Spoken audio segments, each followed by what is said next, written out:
Time for a little salary recalibration. We told you this was coming. It took a little longer than I expected. We were 5 years out of frickin' COVID.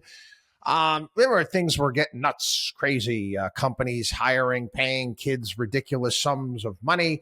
Many of them working from home. All of a sudden, you trained all of these kids that, hey, I'm worth hundreds of thousands of dollars. I just graduated from college.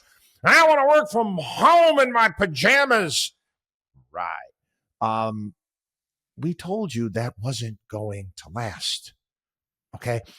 Eventually, reality steps in, and that's where we're at right now. And we're seeing it. And it's not a bad thing. Okay. I know a lot of younger people are all upset. Deal with it. Okay. Deal with it. You were overpaid.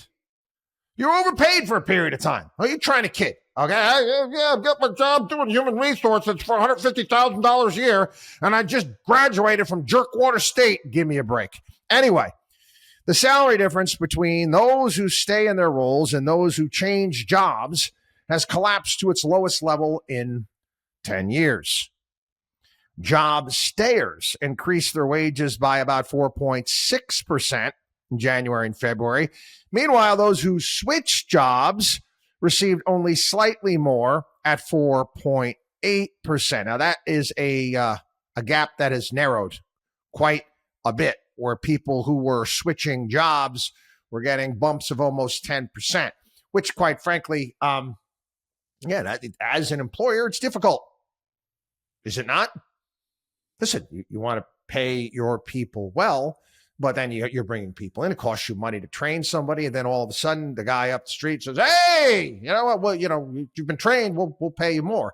And again, I'm all for competition. I don't have any problem with competition at all when it comes to salaries. But again, you got to take into, the employer's point. You're training, you're doing all these things. This is why you need to have various different, contracts in place where you're not allowed to jump ship here and there. They push back against that, causes all sorts of issues, but it's working its way out like the market does. Again, they're talking about right now wages. People, what people are getting and what they're expecting have changed drastically.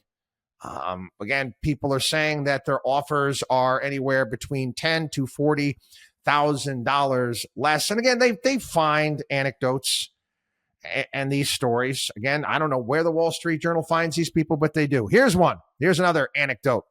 Kim Vandrilla, 42, had been working as a creative director for a major consumer brand up until this past fall when she was laid off. She was making more than $200,000. She's finding during her job hunt, she's finding the same role listed for $140,000 to $160,000. Okay. She was laid off. Major consumer brand. Again, I hate being the reality check here. But either that major consumer brand is really falling off a cliff and doing very, very poorly, or Kim Vandrilla didn't show her bosses that she was worth her $200,000 salary. Again, jagged little pill. I know. Again, people, you have to come to grips with this. Okay. I explain this to my kids. Okay, you want to go get a job. Okay, you get a job. Okay, you understand. You know what you're getting paid. You better prove to your bosses, okay, that guess what? You're worth every single penny that they're paying you by producing. You're a creative director for a major consumer brand. I don't know. Maybe your creativity wasn't showing in the bottom line, because if it was, you wouldn't have been laid off, unless, of course, the company was falling apart.